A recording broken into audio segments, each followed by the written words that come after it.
Assalamualaikum warahmatullahi wabarakatuh. Kami dari kelompok 2 analisis data akan membawakan presentasi yang berjudul Pengaruh Model Pembelajaran Daring Asinkron melalui Media Sosial WhatsApp pada mata kuliah berbasis praktik terhadap mahasiswa Pendidikan Seni Rupa Offering A 2018 Universitas Negeri Malang. Dan rumusan masalah akan dijelaskan oleh Saudara Muhammad Guntur.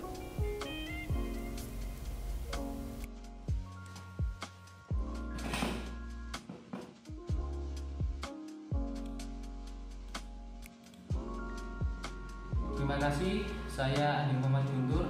Di sini saya akan menjelaskan tentang latar belakang dari permasalahan ini. Diawali dengan adanya SARS-CoV-19. Secara resmi diumumkan sebagai pandemi oleh World Health Organization pada 11 Maret 2020. Berdasarkan informasi yang dihimpun dari CNBN Indonesia 2020, statistika pasien COVID diprediksi akan terus bertambah hingga awal 2021, sehingga fenomena ini jelas berdampak negatif bagi kelangsungan sektor utama, yang salah satunya adalah pendidikan.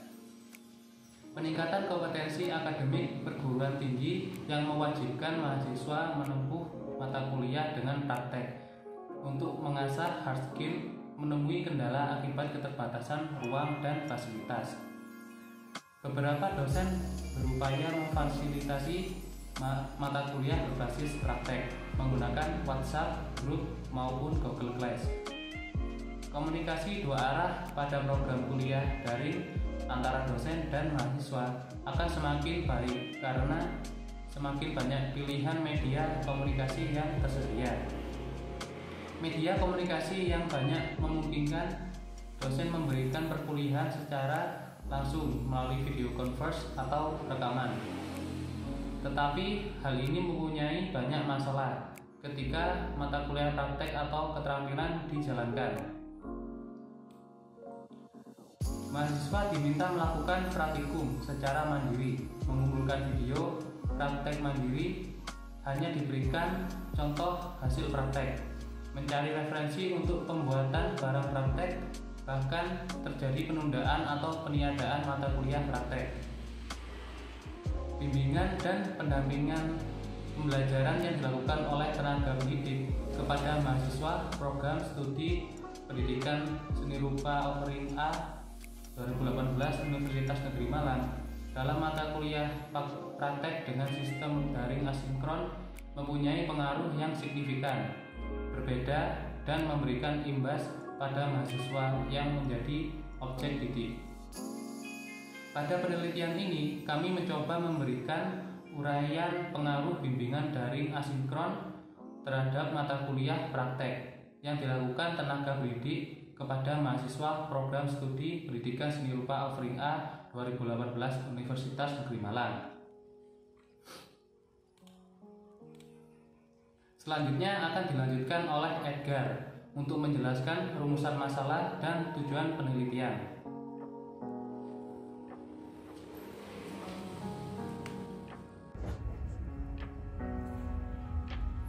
Dari uraian poin pada latar belakang di atas, penelitian ini mencoba mendeskripsikan pada pembelajaran daring asinkron pada mata kuliah praktik meliputi 1.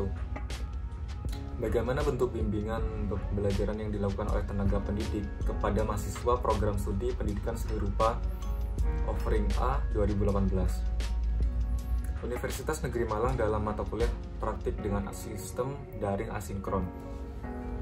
2.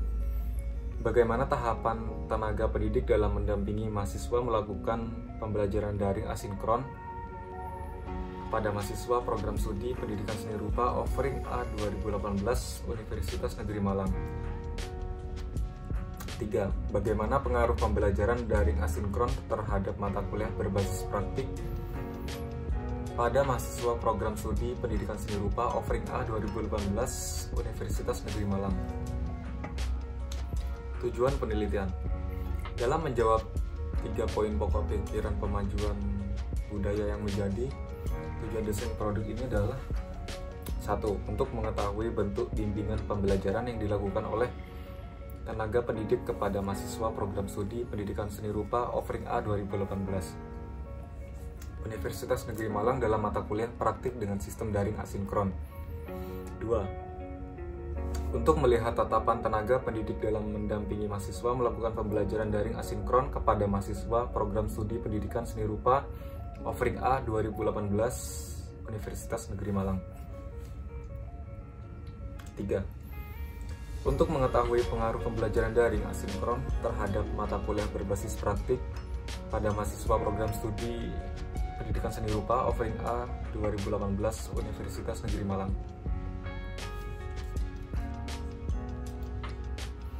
Selanjutnya akan dilanjutkan oleh Dodi untuk menjelaskan penjelasan ringkas kajian pustaka beserta sumber pustaka. Kajian pustaka, perkembangan teknologi informasi dan komunikasi di era industri 4.0 telah memiliki pengaruh yang besar terhadap proses pengajaran dan pembelajaran. Kemudian, akses teknologi telah digunakan oleh para pengajar untuk memudahkan proses pembelajaran. Akses teknologi juga mampu meningkatkan kualitas pendidikan. Sejak ditemukan teknologi internet, hampir segalanya menjadi semungkin dalam dunia pendidikan. Saat ini peserta didik dapat belajar tidak hanya di mana saja, tetapi sekaligus kapan saja dengan fasilitas sistem elektronik. Learning yang ada di e-learning kini semakin dikenal dengan salah satu cara mengatasi masalah pendidikan dan pelatihan, baik di negara-negara maju maupun di negara yang sedang berkembang, khususnya di Indonesia. Belajar. Menurut Tursun Hakim, definisi belajar adalah suatu proses perubahan di dalam kepribadian manusia yang ditunjukkan dalam bentuk peningkatan kualitas dan kuantitas tingkah laku, seperti peningkatan kecakapan, pengetahuan, sikap, kebiasaan, pemahaman, keterampilan, daya pikir, dan kemampuan lainnya. Hasil dari kegiatan belajar dapat ditandai dengan meningkatnya kemampuan berpikir seorang.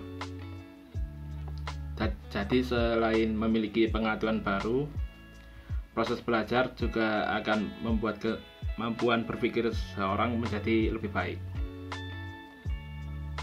Dalam hal ini, pengetahuan akan meningkatkan kemampuan berpikir seseorang.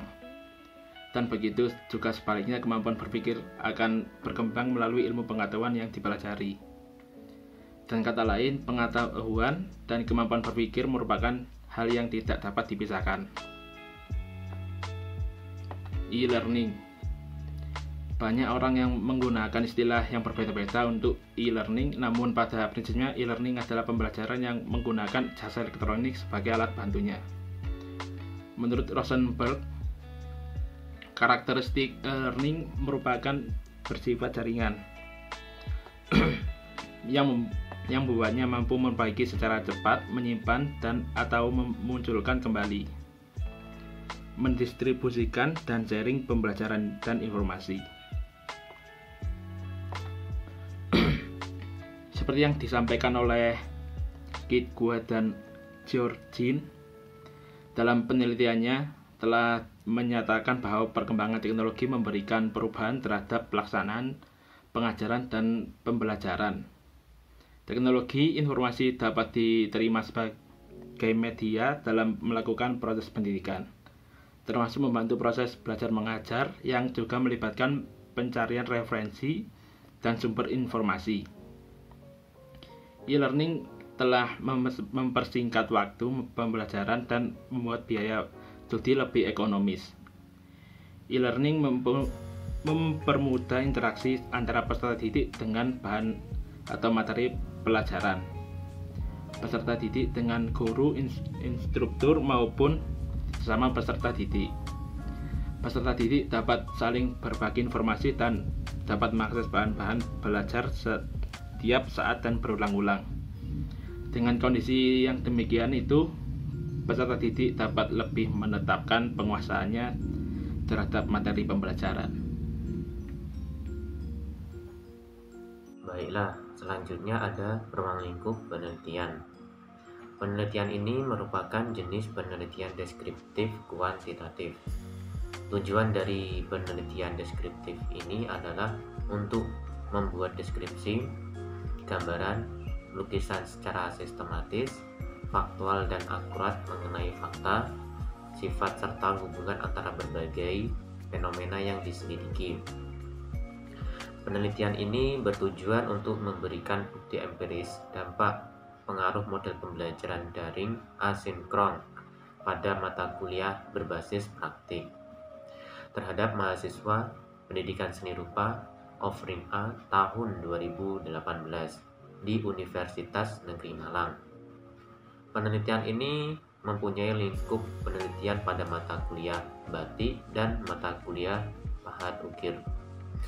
Selanjutnya akan dijelaskan kepada Mas Albi tentang kerangka pikir penelitian. Terima kasih, saya Albi Aruna. Kita lanjut kepada kerangka pikir penelitian. Nah, judul yang kami angkat adalah pengaruh model pembelajaran daring asinkron melalui media sosial WhatsApp pada mata kuliah berbasis praktik terhadap mahasiswa pendidikan seni rupa Offering A 2018 Universitas Negeri Malang. Kemudian, rumusan masalah yang akan kami angkat sebenarnya ada 3, tapi kami fokus pada satu rumusan masalah, dan kemudian yang 2 kami ingin untuk diberi saran dan masukan. Satu rumusan masalah yang ingin kami fokus adalah bagaimana pengaruh pembelajaran daring asinkron terhadap mata kuliah berbasis praktik pada mahasiswa program studi pendidikan seni rupa Offering A 2018 Universitas Negeri Malang. Itu dari rumusan masalah kami ingin kami teliti dan fokus ke arah situ. Kemudian kami menggunakan variabel penelitian yaitu variabel bebas dengan metode discovery learning. Nah, ada juga variabel terkait yaitu hasil belajar mahasiswa, dan juga variabel kontrolnya adalah dosen, media pembelajaran, waktu, dan kemampuan mahasiswa untuk memahami sebuah materi. Ada 5 kurang lebih seperti itu. Nah, kemudian selanjutnya adalah indikator. Nah, langkah-langkah metode discovery learning yaitu simulasi atau stimulasi atau pemberian rangsangan. Yang kedua adalah problem statement atau pernyataan identifikasi masalah yang terjadi. Yang ketiga adalah data collection yaitu pengumpulan data. Yang keempat adalah data processing atau pengolahan data. Yang kelima adalah verifikasi yaitu pembuktian, dan yang keenam adalah menarik kesimpulan atau mengeneralisasikan, kurang lebih seperti itu. Nah, kemudian untuk indikator selanjutnya itu ada skor tes belajar dan tes untuk kerja siswa atau mahasiswa, kurang lebih seperti itu. Nah, kemudian kita masuk kepada sumber data. Untuk responden yaitu mahasiswa pendidikan serupa Offering A 2018 Universitas Negeri Malang, itu untuk responden. Sedangkan untuk informan itu ada dosen mata kuliah batik dan mata kuliah pahat ukir yang mengampu mata kuliah tersebut, kurang lebih seperti itu teman-teman. Nah, kemudian selanjutnya ada sumber data, juga kami ambil dari beberapa referensi, bacaan, dan sumber literasi yang mendukung. Terus kemudian ada dokumen yaitu yang kami temukan dari berbagai media ataupun berbagai data dukung yang bisa mendukung penelitian kami, seperti itu. Nah, metode penelitian kita menggunakan metode penelitian deskriptif kualitatif. Dengan metode pengumpulan data nanti menggunakan angket, wawancara, dan yang ketiga adalah dokumentasi, kurang lebih seperti itu. Dan itu kemungkinan kami akan lakukan secara online. Nah, untuk analisis data kami menggunakan metode-metode yang ada dalam indikator tersebut dengan variabel yang sudah dikatakan di depan, yaitu metode discovery learning, seperti itu. Nah, untuk hipotesis penelitian yang kami angkat itu khusus rumusan masalah ketiga adalah ada pengaruh pembelajaran daring asinkron melalui media sosial WhatsApp terhadap mata kuliah berbasis praktik pada mahasiswa pendidikan seni rupa Offering A 2018. Kurang lebih seperti itu dari kerangka pikir penelitian. Tentu kerangka pikir ini belum sempurna sama sekali, dan karena ini adalah bagian dari proses kami ke depan, kami mohon untuk diberi masukan dan diberi evaluasi untuk bagaimana ini berjalan dan bagaimana ini semestinya dilakukan. Kurang lebih seperti itu. Terima kasih. Dan sekian presentasi dari kami. Apabila ada kata-kata yang kurang berkenan dan penjelasan yang kurang jelas, kami mohon maaf yang sebesar-besarnya.